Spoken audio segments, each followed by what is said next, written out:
됩니다. 대표적으로 사도들이 복음을 외치고 그 중에서 베드로가 대표적으로 강력하게 복음의 설교를 했는데 그 설교를 듣고 많은 사람들이 감동을 받고 양심의 찔림을 가운데 세례받고 이렇게 예수 그리스도를 영접한 사람들이 3,000명이 되었다라고 우리가 배웠습니다.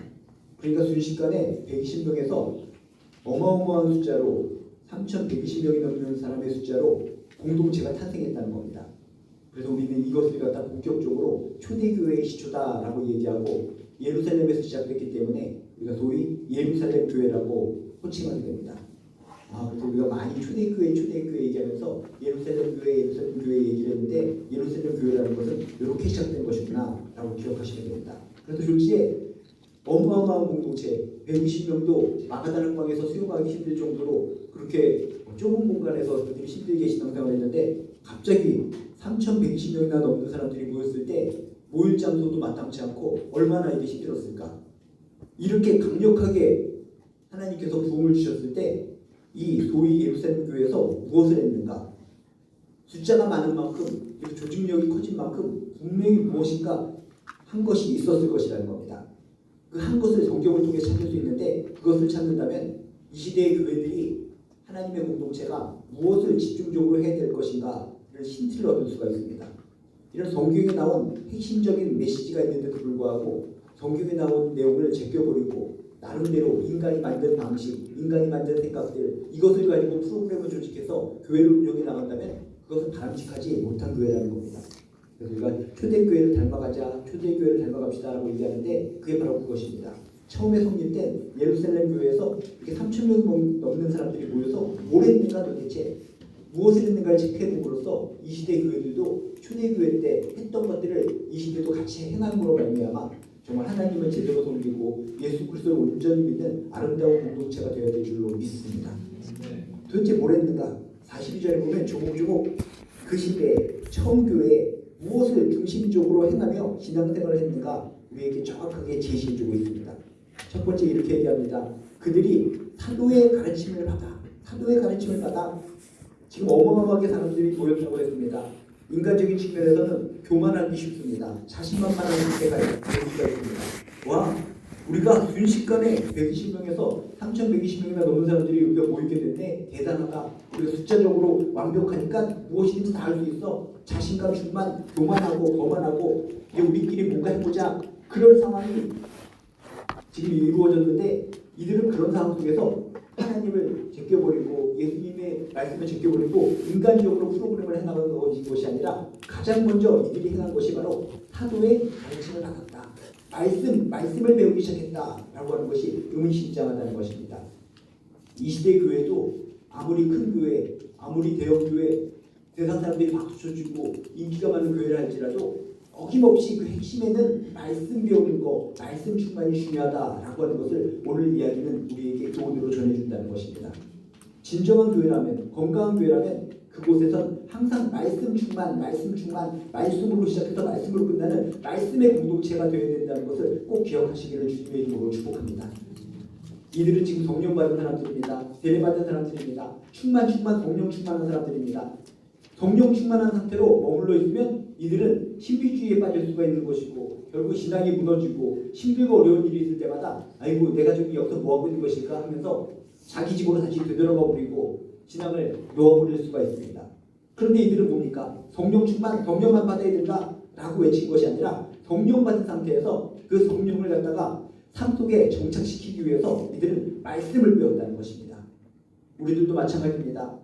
무슨 말씀이 필요 있어요? 그냥 신앙생활하는 것은 뜨겁게 광신 맹신 이런 게 좋은 거 아닙니까? 성령 충만하면 되는 것이 아닙니까? 라고 생각하는 사람들이 있는데 말씀 충만하지 못하고 그냥 성령으로만 충만할 것을 외치고 살아가면 그 순간은 뜨겁고 행복할지 모르겠지만 한순간에 무너져버리고 한순간에 시험 들어버리고 한순간에 이단에 빠질 수가 있다는 것입니다.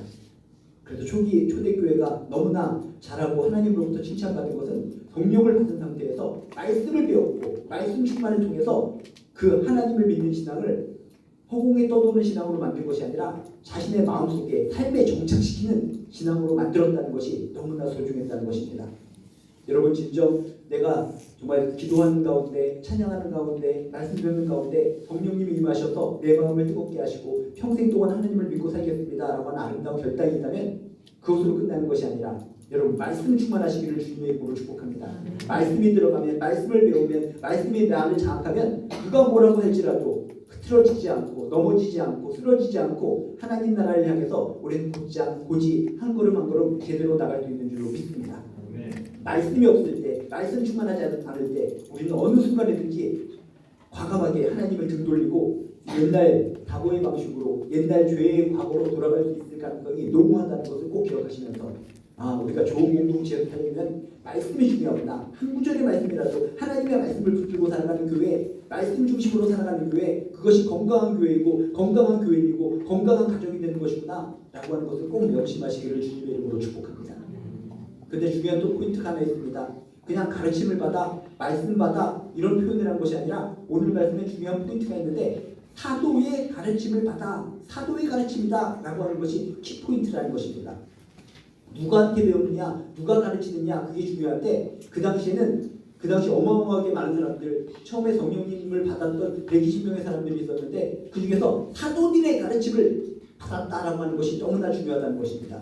사도들이 잘나서, 사도들이 뛰어나서, 사도들이 훌륭해서 그들의 가르침을 받는 것이 좋다라는 것이 아니라 이 사도들은 뭡니까? 12제자를 의미하는 겁니다. 이 12제자는 어떤 사람들입니까?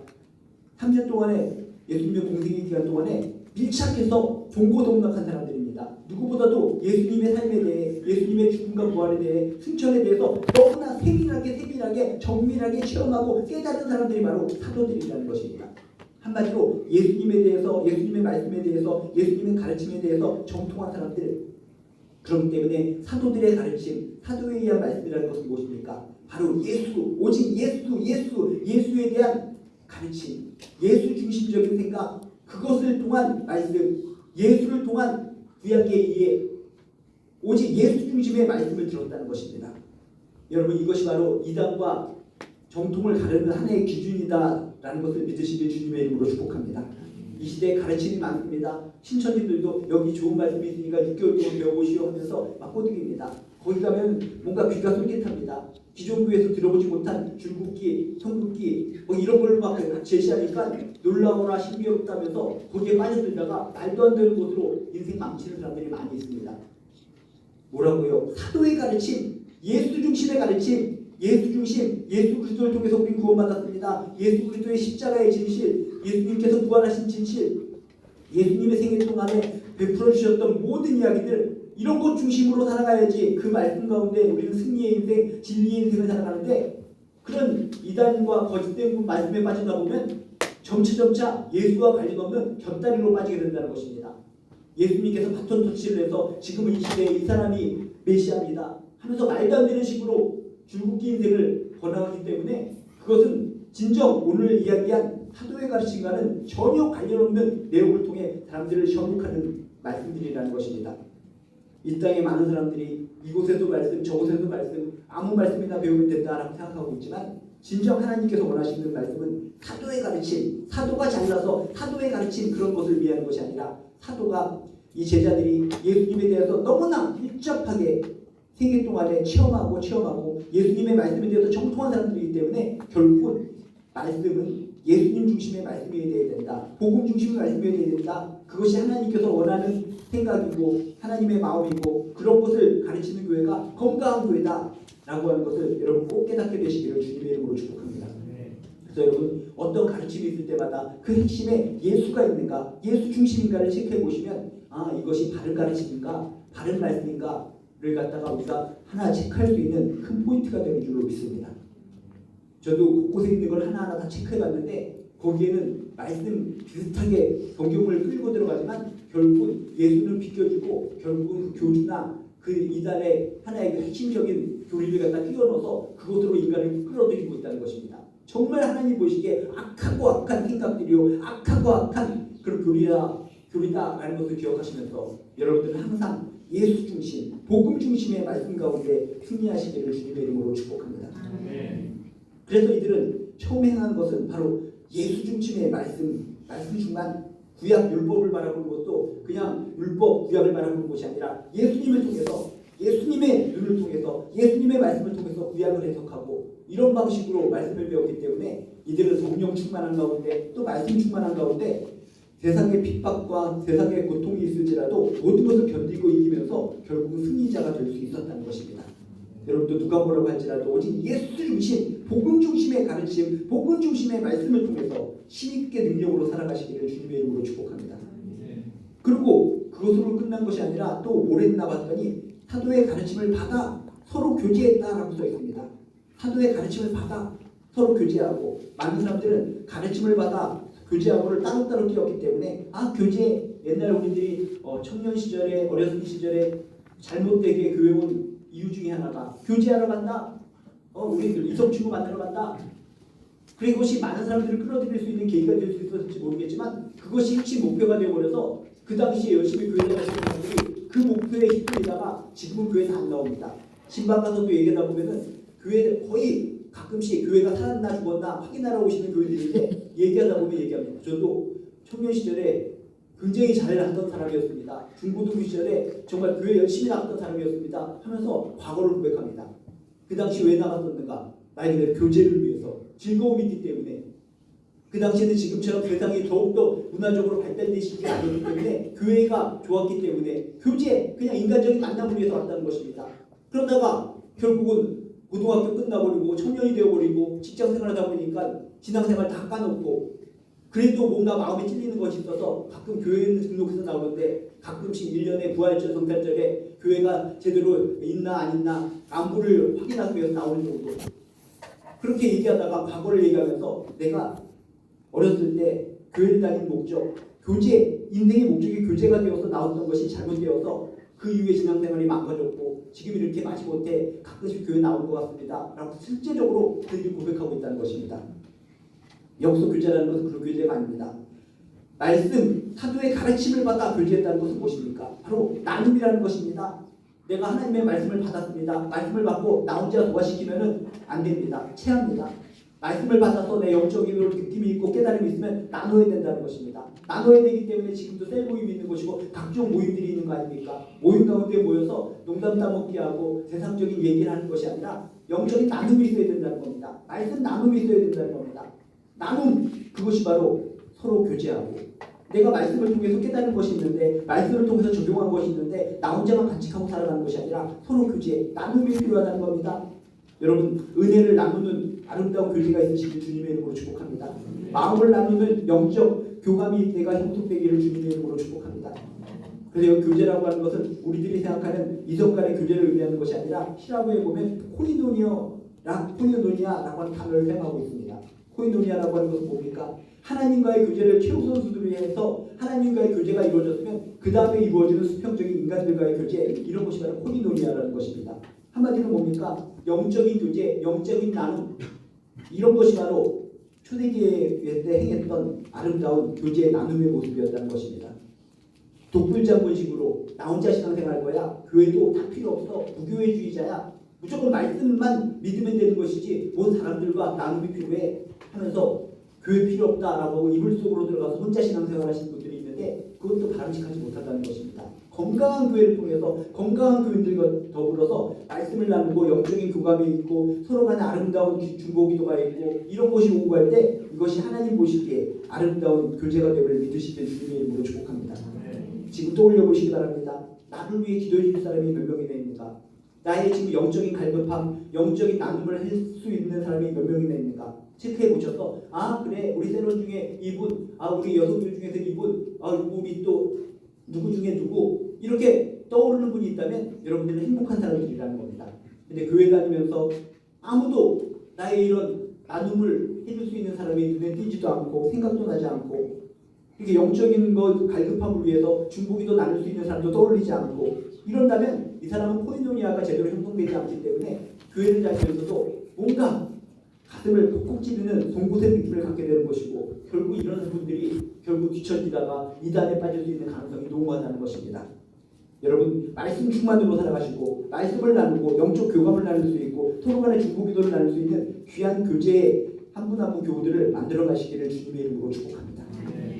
그리고 또 이들은 뭐겠습니까? 또 중요한 포인트가 있습니다. 이렇게 말씀 충만대로 살아가고 말씀을 나누는 아름다운 교제가 있었고 그들이 뭘 했나 봤더니 그들이 떡을 떼며 라고 써 있습니다. 이게 상당히 중요한 표현입니다.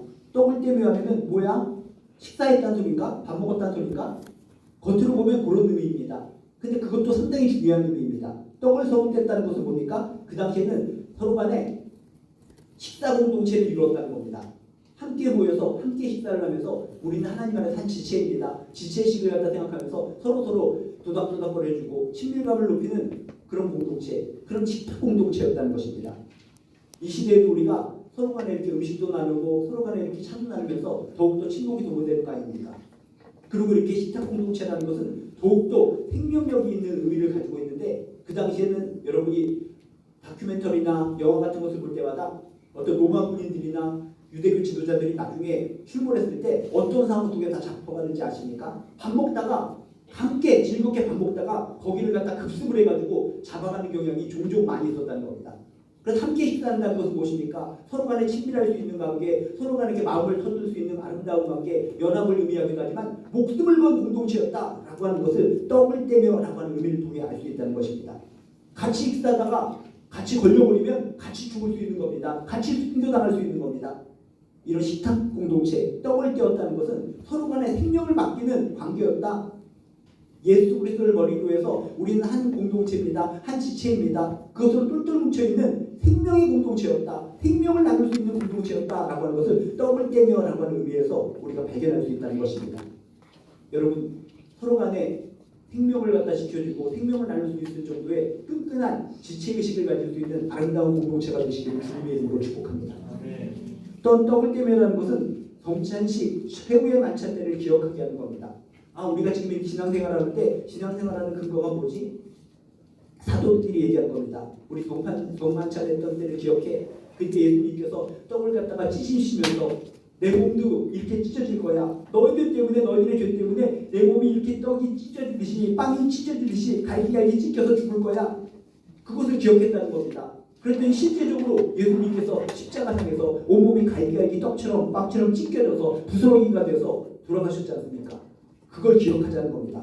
떡을 떼며 실제적으로는 지금 우리의 끈적끈적한 떡을 생각하면 뭐야? 이해가 안 되는데 빵이지 않습니까? 바게트빵 같은 거. 바게트빵 같은 거 보면 어떻습니까? 부스러지지 않습니까? 그겁니다. 여기서 떡을 떼며라는 것은 빵을 찢으며 부스러기가 날 정도로 찢으며 크래커 같은 거 여러분이 바삭하면 아슬아슬해지는 거 아시지 않습니까? 그겁니다. 그런 분위기. 떡을 떼며 빵을 갖다가 찢으면서 부스러기가 날릴 정도로 찢으면서 그 당시 예수님께서 나를 위해서 우리를 위해서 십자가에 달리셔서 온몸이 크래커처럼 부셔져서 온몸이 박살난 것을 기억하자는 겁니다. 그 이들이 허무맹랑하게 신앙생활하다가도 이렇게 떡을 떼면서 눈물을 흘리는 겁니다. 그렇지. 그 당시에 예수님께서 진짜 우리를 위해서 크래커가 부셔지듯이 온몸이 부셔지는 가운데 마지막 피 한 방울까지 다 흘리는 가운데 나를 위해 십자가에 달려 돌아가셨지. 그 당시를 떠올리는 겁니다. 기억하는 겁니다. 기념하는 겁니다. 그런 의미에서 이들을 만날 때마다 떡을 떼면서 성만찬을 최후의 만찬을 기억하면서 나를 위해서 십자가에 달려 돌아가신 예수님, 나를 위해서 온몸이 갈기갈기 찢기신 예수님을 떠올리면서 다시 한번 용기를 가지고 힘있게 살아야지. 누가 우리를 핍박하고 우리를 갖다가 곤란하게 할지라도 나를 위해 예수님께서 십자가에 달려 돌아가셨는데 내 몸이 이렇게 빵이 부셔지듯이 정말 예수님이 나를 위해서 온몸이 부셔지셨는데 하면서 용기를 내서 다시 한번 힘있게 신앙생활을 할 수 있는 근거가 떡을 떼며 서로 간에 모이며 떡을 떼면서 예수님을 기억했기 때문에 가능했다는 것입니다. 그래서 우리들도 항상 예수님을 기억하는 예배가 필요한 줄 믿습니다. 이 떡을 떼매가 결국은 뭘로 발전했습니까? 점점 떡을 떼는 것이 중심이 된 성만찬 예배로 발전한 거 아닙니까? 그래서 지금도 우리가 성만찬 예배를 드리고 일부 때마다 항상 성만찬 예배를 드릴 때 실없이 하는 것이 아니라 기념하는 겁니다. 그걸 부시고 성만찬 예식을 하면서 예수님이 나를 위해서 이렇게 부셔주셨구나. 예수님께서 나를 위해서 피를 흘리셨구나. 기억하는 겁니다. 기념하는 겁니다. 그들이 초대교회 때 떡을 떼었다라고 하는 것은 서로 간에 생명을 나누는 식탁 공동체였다라는 의미도 있지만 예수님의 그 사건을 기억하면서 믿음을 더욱더 굳건하게 했다. 공고하게 했다라고 하는 의미를 담고 있다는 겁니다. 근데 이 시대의 예배에는 예수님에 대한 기억이 사라져버렸습니다. 세상 이야기만 합니다. 잘 될 거야 라고 하면서 그냥 도덕도덕거려주는 이야기, 속담, 격언, 세상 유명한 사람들의 말 이런 걸 끄집어들여서 적당히 그냥 얼버무려서 그냥 다 좋은 게 좋아하면서 그냥 예배가 그냥 그렇게 흘러갑니다. 예수 보혈의 피, 나를 위해 돌아가신 예수님, 진짜 예수님을 믿어야 되는 이유, 십자가, 천국 이런 것에 대한 생각할 겨를이 없습니다. 떡을 떼며 예수님의 사건을 기념하며 기억하며 살았던 초대교회의 모습을 떠올리면서 이 시대에 우리가 예배를 드릴 때마다 예수님의 사건, 나를 위해 십자가에 달려 돌아가신 예수님을 기억하고 기념하고 생각하는 가운데 내 마음에 다시 한번 뜨거운 신앙이 불살라 올라야 될 줄로 믿습니다. 네. 그리고 떡을 떼면서 또 이들은 뭘 했냐? 마지막으로 보면 이렇게 써 있습니다. 오로지 기도하기를 심습니다. 오로지 기도하기를 심습니다. 여기서 기도한다라고 해서 단수형으로 보이지만은 원래 문장을 보면 기도들을 하기를 하면서 기도가 복수형으로 쓰였습니다.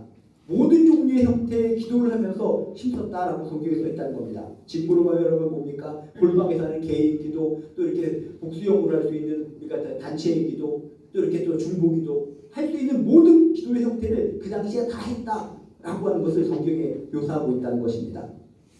이 시대에도 나는 혼자서 그냥 골방에 들어가서 하는 기도가 좋아. 딴 기도는 다 때려치울 거야 하면서 자신이 원하는 기도 한 가지만 고수하는 사람이 있는데 성경은 얘기합니다.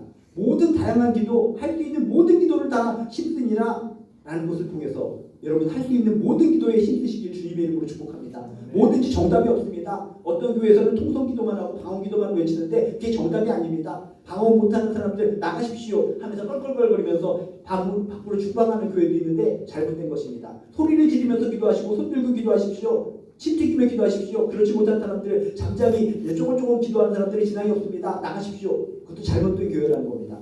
기도들을 하기를 힘드니라. 모든 종류의 기도는 다 열려있다는 것입니다. 화살기도, 내가 입술이 연락해서 주여 한번하고 외칠 수 있는 화살기도, 한마디라도 신음소리를 낼 수 있는 것도 하나의 기도가 되는 것이고, 조용히 가슴실을 치면서 대비처럼 구석에 처박혀서 할 수 있는 것도 기도가 되는 것이고, 진짜 힘이 넘쳐서 주먹을 꽉꽉 치면서 할 수 있는 큰 소리의 기도도 기도가 되는 것이고, 모든 종류의 기도를 다 하는 교회가 초대교회였다는 것입니다. 오로지 그런 모든 종류의 기도하기를 힘드니라.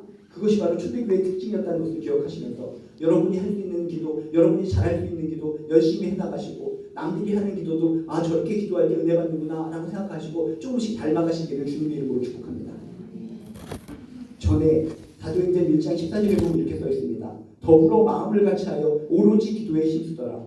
왜? 뭐 때문에? 성령 받기 위해서 그들은 오로지 기도에 힘쓰더라. 그런데 똑같은 문장이 지금 똑같이 들렸습니다. 오로지 기도하기를 힘쓰니라. 성령 받기 전에는 성령을 받기 위해서 오로지 기도에 120명의 사람들이 모여서 힘썼는데 이제 뭡니까? 성령 받은 이후에는 뭡니까? 지속적으로 성령 충만할 수 있도록 이들은 오로지 기도하기를 힘썼다는 것입니다. 성령 받은 우리들이라면 그것으로 이례적으로 끝나는 것이 아니라 지속적으로 성령 충만한 인생을 살아가기 위해서 지속적으로 끊임없이 기도하며 나아가는 우리들 되시기를 주님의 이름으로 축복합니다. 오로지 기도하기를 힘쓰니라 라고 하는 의미는 뭡니까? 지속적으로 끝까지 했다, 끊임없이 했다, 꾸준히 하다, 계속하다 라고 하는 의미를 담고 있습니다. 기도하는 것을 포기하지 않았다. 여러분 인생 예수 그리스도를 믿고 하나님을 믿고 살아가면서 기도하는 것을 포기하지 마시기를 주님의 이름으로 축복합니다. 여러분이 잘할 수 있는 기도 집중적으로 하면서 남들이 하는 방식의 기도, 교회에서 제시하는 기도도 체크하면서 모든 종류의 기도, 하나님을 향한 열린 기도, 신음소리조차 기도가 될 수 있고 주요하는 한마디 화살의 기도도 기도가 될 수 있고 침묵의 기도도 할 수 있고 방향만 하나님께 정확하된다면 모든 종류의 기도를 하나님께서 허락하고 계시다라는 걸 기억하면서 오로지 항상 기도하기를 힘쓰는 귀한 자녀들 되시기를 주님의 이름으로 축복합니다. 힘썼다라는 것은 좀 전에도 얘기했지만 포기하지 않고 지속적으로 끝까지 끊임없이 꾸준히 계속 하나님의 품에 안길 때까지 기도했다. 이 단어를 생각하면서 여러분 다시금 내가 초대교회에서 탄생한 그 교회의 전통을 이어받는 아름다운 교인들이라면 세상의 방식이 휩싸여 있는 그런 교회의 모습을 따라가는 것이 아니라 진정 하나님이 원하시는 그런 좋은 교회의 건강한 교회인이 되어서 살아가시기를 주님의 이름으로 축복합니다. 말씀 충만, 예수 중심의 복음 중심의 말씀 충만으로 살아가시기를 주님의 이름으로 축복합니다. 그 말씀을 받았으면 지체들을 사랑하고 지체들과 나눌 수 있는 아름다운 지체들을 만들어 가시기를 주님의 이름으로 축복합니다. 그리고 떡을 떼면처럼 우리는 생명의 공동체다. 서로 그냥 고발하고 서로 짓밟아 넘기는 대상 사람들의 같은 그런 공동체가 아니라 서로 생명으로 묶여져 있는 지체료에도 묶여져 있는 생명의 공동체다라는 것을 기억하시고, 여러분 서로 간에 결속을 기도하며 서로 간에 예수님의 그 아름다운 사역들을 떠올리면서 기억하면서 기념하면서 아름답게 신앙생활하는 축복의 크리스찬 아름다운 하나님의 자녀들 되시기를 주님의 이름으로 축복합니다. 다시금 한 구절이지만 오늘 말씀을 하나하나 찝어가면서 내가 진정 이런 아름다운 공동체에서 신앙생활하고 있는가 돌아보시고, 주변에 있는 아름다운 우리 지체들과 더불어 정말 행복하게 힘있게 능력있게 승리하는 존귀한 신앙생활, 승리하는 신앙생활을 해나가시기를 주님의 이름으로 축복합니다. 그들이 사도의 가르침을 받아 서로 교제하고 떡을 떼며 오로지 기도하기를 힘내라. 이 한 말씀을 여러분 굳게 붙잡고 예수의 이름으로 승리하시기를 주님의 이름으로 축복합니다. 이제 함께 기도하기로 합니다. 이 말씀을 듣고 기도하시기 바랍니다. 진정 이런 말씀 가운데 하나님께서는 자녀들에게 행복을 주시기를 원하시는데, 진정 신앙생활하면서 행복이 있는가? 행복하지도 않으면서 억지로 신앙생활하고 있지는 않는가? 하나님께서 우리 자녀들이 행복하게 신앙생활하기를 원하십니다. 오늘 말씀을 통해 깨닫는 것이 있으면, 도전받는 것이 있으면 붙들고 기도하시고, 두 번째 손가락을 붙잡고는 이 나라와 민족을 위해서 기도해 주시기 바랍니다.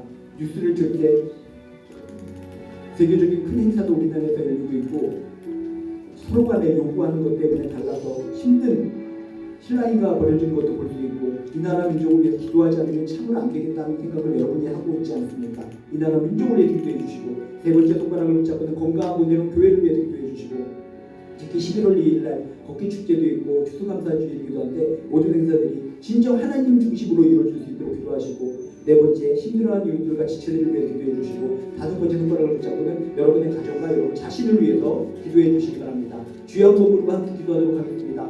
주여 하나님, 교회 나오면 행복하고 예수님 믿고 하나님 믿으면 행복해야 되는데 그렇지 못한 사람들이 많이 있습니다. 차라리 안 믿었을 때가 더 낫고 예수 믿었더니 더 나빠진 것 같아.